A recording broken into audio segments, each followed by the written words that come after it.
Ini adik kami tercinta namanya Ramadhani Purwadisastra. ya. Dan ini ada suami saya selaku anak pertama dari mantan Bupati Cirebon yaitu Mas Satria. Satria Robi Saputra. Ya.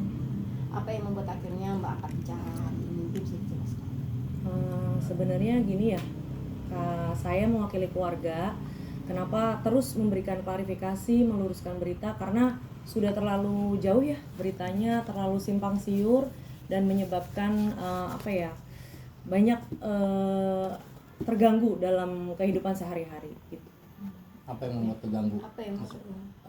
Dari mulai teror sosial media, terus kadang kalau di jalan, kalau lagi ke mall atau lagi keluar rumah gitu, kadang ditanyain gitu, ini anak mantan Bupati Cirebon ya gitu. Kalau di tahun 2016 sendiri itu gimana Mas Ramadan ini terlibat nggak sih sebenarnya itu? Mungkin bisa jawab diceritain. Mas Rama seperti apa? Mas Rama. Ya. Jadi saya perjelas sedikit. Saya itu kelahiran 2004 bulan Oktober tanggal 15 dan kejadian itu 2016. Berarti pada saat itu saya tuh umurnya masih sekitar 11 tahun. Saya masih di bangku 5 SD. Jadi kalau saya dibilang terlibat kasus ini sangat-sangat tidak mungkin gitu. Karena pada saat itu saya masih duduk di bangku 5 SD seperti itu. Nah, ini kenapa akhirnya dikait-kaitkan ini? Sebenarnya sempat mengira-ngira nggak sih apa penyebabnya itu, Kak? Kalau kami itu pertamanya bukan nggak mau tahu berita ini ya, tapi memang karena film ini baru naik, memang baru ramai juga di kota Cirebon dan di Kabupaten Cirebon. Dan kebetulan adik kami ini namanya Ramadhani Purwadisastra, tapi netizen pengennya dipanggilnya Dani, padahal aslinya namanya Rama panggilannya gitu. Dan kebetulan suami saya juga nanti mungkin menyampaikan setelah penuduhan kepada Rama ini tidak terbukti, netizen mencari-cari lagi nih bulan-bulanannya, yaitu suami saya mungkin bisa memberikan keterangannya. Ya, gimana, Mas? Terima kasih kepada rekan-rekan media. Sebelumnya nama saya adalah Satria Robi Saputra. Saya adalah kakak sulung, kakak pertama daripada Ramadhani Purwadisastra. Jadi kenapa mungkin hal-hal ini bisa dikait-kaitkan? Yang pertama tadi mungkin ada kemiripan nama. Yang jelas Rama ini karena tadi disebutnya Ramadhani ya, walaupun secara panggilan memang namanya sebetulnya Rama bukan Dani. Itu kan merupakan salah satu daripada 3 DPO yang disebut-sebut atau yang sudah dirilis oleh kepolisian Polda Jawa Barat, salah satunya bernama Dani. Dan tentunya tadi sudah dijelaskan juga daripada adik kami bahwa memang Rama ini pada tahun 2016 itu masih duduk di bangku SD gitu. Secara usia yang dirilis oleh dari Polda Jawa Barat itu, setahu kami ada 3 DPO. Yang pertama itu berusia 31 tahun, 30 tahun, dan 29 tahun. Yang tentunya insya Allah adik kami tidak ada kaitan dan sangkut pautnya sama sekali terkait kasus yang menimpa almarhum Vina dan almarhum Eki, seperti itu. Artinya semua ini berawal emang cuma dari nama doang ya? Iya, nama. Iya, betul. Dan itu bukan nama panggilannya Dani itu, jadi panggilannya adalah Rama, bukan Dani. Terus juga karena ada beberapa akun media ya yang di TikTok maupun Instagram itu menggiring opini bahwa Dani ini nih anak pejabat besar gitu loh, anak pejabat petinggi gitu, petinggi di Cirebon. Nah disangkut pautkanlah saya ini kebetulan namanya Dani, terus katanya petinggi di Cirebon disangkut pautin sama mama papa seperti itu. Nggak melaporkan ke netizen ini nggak? Ada niat untuk melaporkan. Kami sih sejauh ini belum melaporkan ya, tapi kami terus mengawasi aja. Karena kan sejujurnya kalau Rama ini kebetulan masih di kuliah ya, belum berumah tangga. Tapi yang kebetulan sangat mengganggu ini kami yang sudah berumah tangga, karena kan jejak digital itu ada ya Mas ya. Jadi kadang kalau kata-kata kasar atau tuduhan-tuduhan yang kira-kira menyakitkan itu kayaknya kami juga mulai mengawasi gitu, karena kasar sekali kata-katanya, sudah berani untuk mengata-ngatai secara pribadi, keluarga maupun juga anak-anak kami gitu.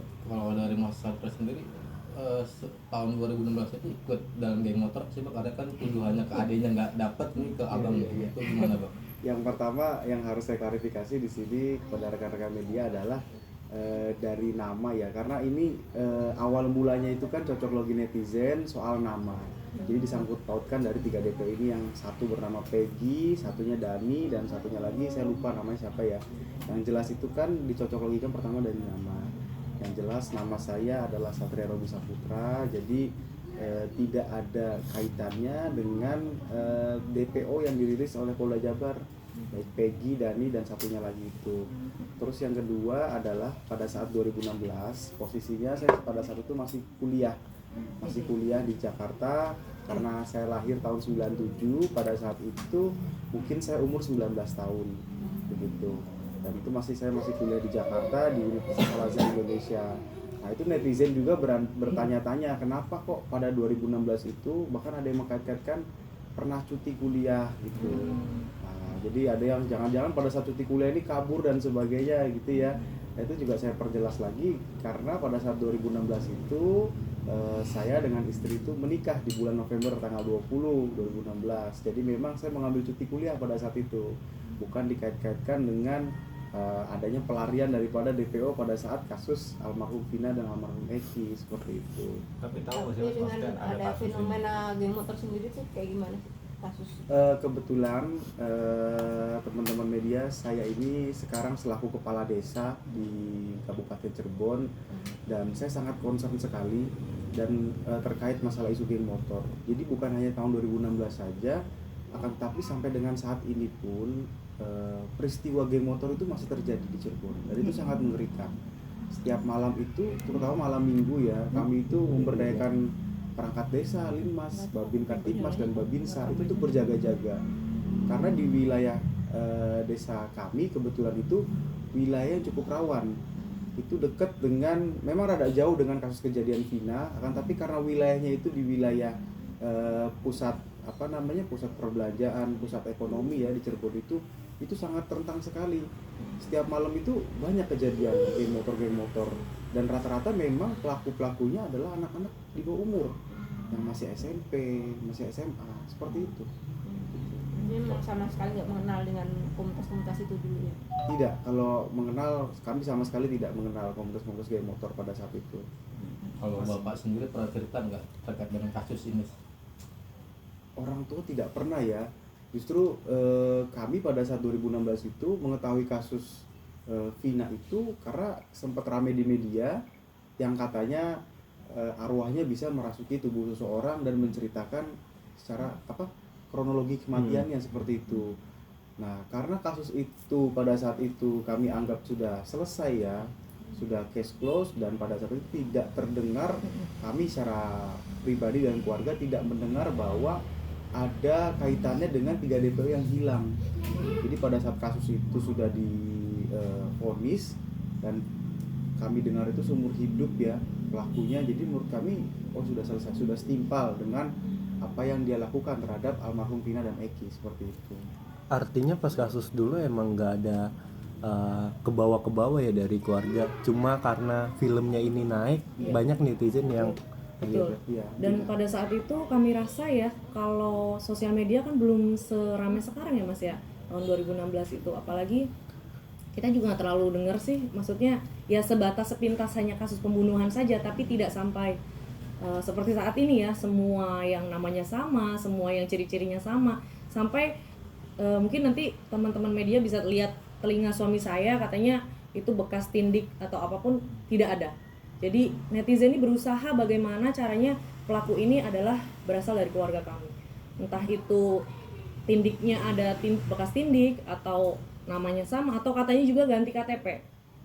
Mungkin bisa dicek juga di Dukcapil kalau Rama ini tidak pernah mengganti identitas, suami saya pun, dan adik kami yang ketiga Reza Prima juga tidak ada. Jadi benar-benar kita ini kebingungan juga sebetulnya menanggapinya. Cuman ya dibawa santai aja, karena saya yakin lambat laun akan cepat terbukti sih dengan penangkapan ini. Kalau adik yang ketiga ini usianya berapa? Reza Prima mungkin bisa dijawab oleh kakaknya sendiri. Reza Prima itu yang kami perlu perjelas lagi, namanya sebetulnya bukan Prima nama panggilannya ya.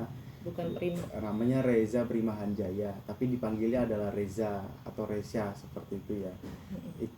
Dia itu adik saya yang kedua. Jadi kami ini 4 bersaudara, kami yang sulung, kedua itu perempuan, nah yang ketiga ini laki-laki namanya Reza Prima Hanjaya.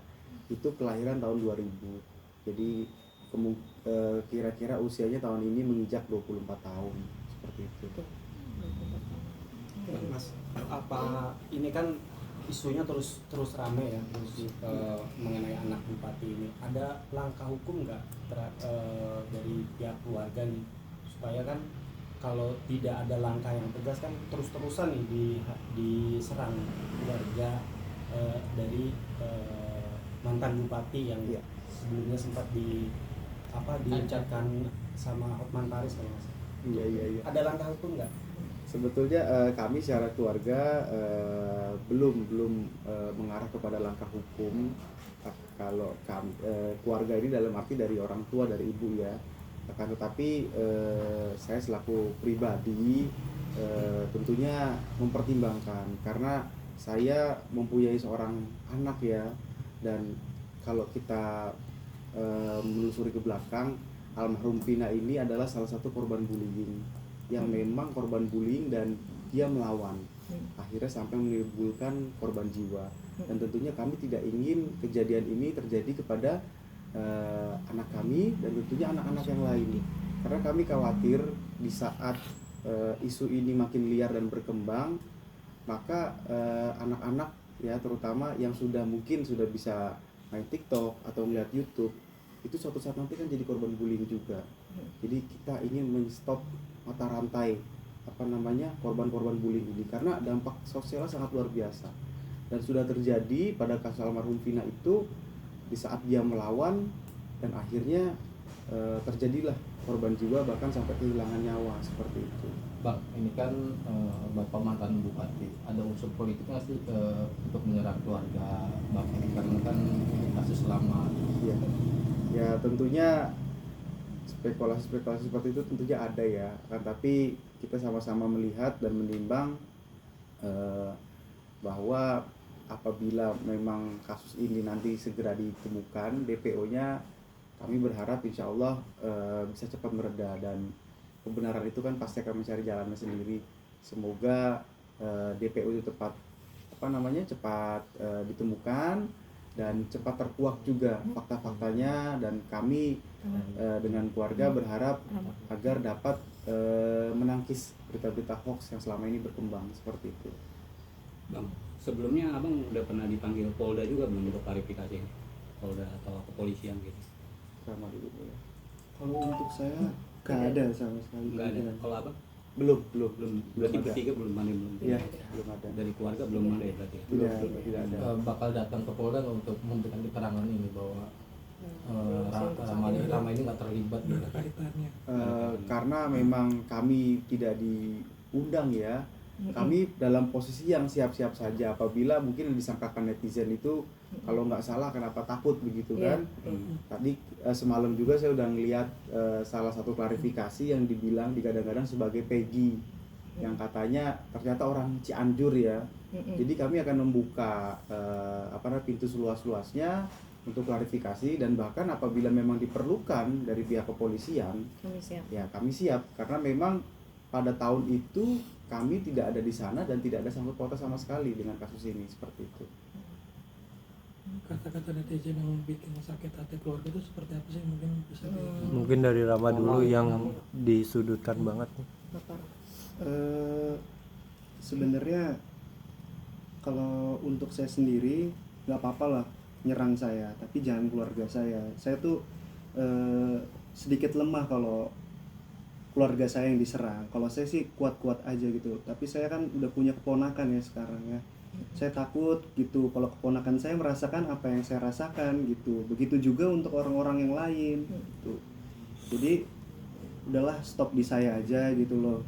Jangan sampai ada rama-rama selanjutnya gitu. Psikis terganggu nggak, Bang? Kalau psikis ya insya Allah aman-aman aja sih sekarang. Tapi ya kalau udah bilang keganggu ya pasti keganggu sih. Temen-temen Dosen di gimana, kuliahan nanya-nanyain nggak sih? Oh pasti, pasti. Bukan hanya di kuliahan, tapi di lingkungan publik pun pasti banyak yang nanya. Gitu. Termasuk dosen juga Bang? Oh ya pasti. Pasti dosen juga menanyakan itu ya? Ya, ada Gimana? beberapa dosen yang nanyain. Oh, gitu. Ini benar atau tidaknya gitu. Tapi saya menjelaskan gitu bahwa ini tuh berita hoax gitu. Mungkin kata-katanya mungkin seperti apa mungkin? Kata-katanya apa? Coba. Kata-katanya mungkin seperti ini ya, keluarga pembunuh gitu loh. Kenapa masih bisa tersenyum? Iya. Kenapa kamu nggak dipenjara aja gitu? Kenapa kalian nggak? Iya, katanya saya mengalihkan isu atau kayak gimana, nggak ada sama sekali mengalihkan isu seperti itu. Masa saya nggak boleh sih bahagia gitu? Rama, ada beberapa artikel yang nyebut kalau kamu siap boxing ya buat Oh iya. donasi ke keluarga. Iya, almarhum. betul. Nah, itu ada nggak mungkin tudingan-tudingan yang kayak ini anak pansos nih manfaatin momen kayak gitu? Oh iya, pasti ada Mas. Tapi sama sekali saya niatnya tidak seperti itu gitu loh. Sama sekali saya niatnya bukan untuk mencari uang di situ, mencari pamor di situ. Tapi kemarin saya kan memberi keterangan, saya siap membantu dengan cara apapun. Dan kebetulan kemarin influencer boxing itu notice gitu loh, balas lah, ayo boxing aja sama saya, seperti itu. Tapi sudah saya DM, sudah saya komunikasikan ke dia, akhirnya dia tidak menjawab apa-apa. Tetapi semalam alhamdulillahnya ada yang siap seperti itu. Mungkin awalnya sendiri kenapa kamu ingin mendonasikan untuk almarhum Vina? Kenapa enggak gitu ya Mas ya? Kenapa enggak mendonasikan gitu loh? Kan saya sudah bilang saya akan membantu dengan cara apapun begitu. Semisalnya ada fee yang masuk ke saya, ini saya perjelas sedikit nih. Ada fee yang masuk ke saya sekian gitu loh. Kita sebut aja 50 juta. Tuh ya. Saya akan mendonasikan juga uang pribadi saya senilai fee yang sama dengan saya, seperti itu. Misalnya 50 juta dari fee, 50 juta dari uang pribadi saya, seperti itu. Dan kami sekeluarga pasti patungan gitu Mas. Udah ada upaya untuk bertemu keluarga Vina belum dari Kebetulan orang tua kami, Ibu Ayu, Bunda Ayu, beberapa kali memberikan perintah terhadap saya untuk segera menghubungi keluarga pihak almarhum Vina. Cuman kebetulan sepertinya saya cek beliau masih ada di Jakarta. Jadi sering masih di Jakarta gitu, belum ke Cirebon. Jadi kami punya itikat baik untuk menemui keluarga almarhum karena terakhir bertemu di gedung TV One kebetulan saat itu. Jadi belum banyak ngobrol, belum banyak menanyakan perihal tentang kasus ini. Tapi kami siap, tadi pesan dari Ibu, kami siap selaku pihak dari keluarga mantan Bupati Cirebon siap membantu dalam hal apapun yang dibutuhkan oleh keluarga Vina mengungkap kasus ini, termasuk juga kami akan memberikan informasi-informasi yang kami tahu dan sebatas yang kami tahu, bukan hanya ditutup-tutupi atau membuat berita-berita yang tidak-tidak. Masih. Oke. Terakhir mungkin yang mau disampaikan? Ada yang sampaikan? Boleh. Ada netizen-netizen. Oh iya. Mungkin saya juga sekalian berbicara di sini. Kenapa ada juga pertanyaan, kenapa sih kok bukan anak-anaknya yang muncul di saya kan di TikTok juga klarifikasi ya, kebetulan mungkin teman-teman media melihat, karena saya ini selaku anak menantu juga sebagai anak pertama, putri pertama dari Ibu Ayu yang mewakili keluarga ditunjuk oleh adik-adik untuk speak up di sini berbicara, karena mungkin background mereka ada yang dokter, ada yang sedang pendidikan, dan kebetulan adik kami ini juga masih kuliah. Jadi kami kakak tertua, saya dengan suami Mas Satria Robi mewakili keluarga betul-betul berharap kepolisian cepat mengungkap, karena jangan sampailah ada keluarga-keluarga yang dituduh lagi karena hanya kesamaan nama ya, wajah juga, dan juga jangan tuduhan-tuduhan yang tidak berdasar ya, seperti tadi hanya karena dikeluarkan dari kampus keterangannya dituduh kabur katanya keluar kota untuk menutupi tersangka dari almarhum Vina. Tapi itu salah dan kami berani membuktikan sampai nanti ada tersangka yang keluar bahwa kami tidak ada keterkaitan sama sekali. Kami tidak takut, kami berani untuk speak up, dan kami juga siap untuk memberikan keterangan untuk pihak manapun yang membutuhkan gitu. Barangkali dari Rama Mas mungkin. Rama atau Mas Satria. Rama ada. Mungkin penyampaian saya balik lagi kayak tadi ya, mungkin nggak beda jauh lah sama Mbak Fatim. Saya daripada fokus terhadap diri saya, lebih fokuslah kepada 3 DPO ini. Mungkin sekarang udah 2 DPO ya Mas ya. Lebih fokuslah kepada 2 DPO ini. Itu jangan terlalu fokus kepada saya gitu. Jangan terlalu fokus kepada keluarga saya. Iya. Seperti itu. Mas Satria. Abang? Oh ya, boleh. Mungkin dari saya hanya berpesan kepada netizen bahwa tenggelam dan surutnya kasus ini, ayo sama-sama kita kawal. Dan betul tadi kata Rama, kita jangan terlalu fokus terhadap orang-orang yang justru mungkin kita tidak tahu apakah ini menyiapkan panggung dan sebagainya. Ya, jadi kasus daripada 3 DPO ini nanti bisa buram gitu. Kita fokus sama-sama mengawal, dan tentunya mari kita dukung Polri kita agar senantiasa bekerja dengan lebih baik agar para DPO yang dicari ini bisa cepat ditemukan dan keluarga almarhum bisa segera menemukan keadilan seadil-adilnya.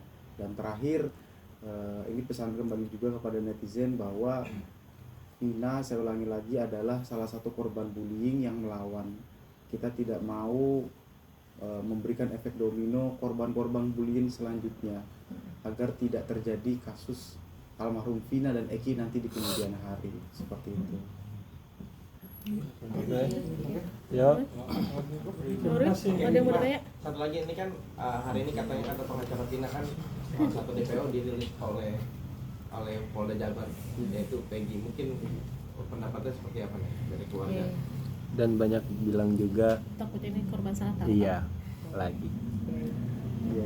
Mungkin ada statementnya, Mas. Kalau dari saya tentunya kita harus membuka ini secara fakta hukum ya. Jadi kasus Vina ini seperti yang kemarin disampaikan oleh beberapa pakar hukum, memang kasus ini sedikit rumit karena selain fakta hukum yang dipakai dikait-kaitkan dengan fiksi, dalam arti ini film ya, walaupun film ini diserap daripada cerita nyata ya, katanya 85% mirip dengan cerita aslinya. Dan yang ketiga juga itu memakai dasar kesurupan. Jadi tentunya kita tidak bisa mencocok-cocok logikan juga netizen bahwa Peggy ini adalah, nah misal nanti dirilis oleh Polda Jabar, bukanlah orang yang asli Peggy atau yang disebut salah sasaran.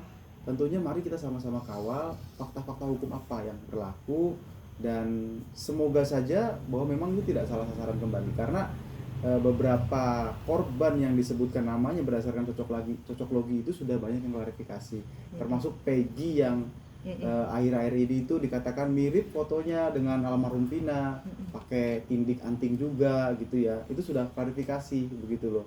Jadi marilah sama-sama, kalau memang netizen ini ingin mengawal kasus Vina agar cepat selesai dan menemukan keadilan, saya berpendapat dan agar tidak makin memburamkan kasus ini. Jadi marilah kita sama-sama dukung apapun nanti yang dirilis oleh Polda Jabar. Kita berharap bahwa itulah benar-benar pelaku Vina yang sebenarnya, dan tentunya tidak mengesampingkan fakta-fakta hukum yang berlaku seperti itu.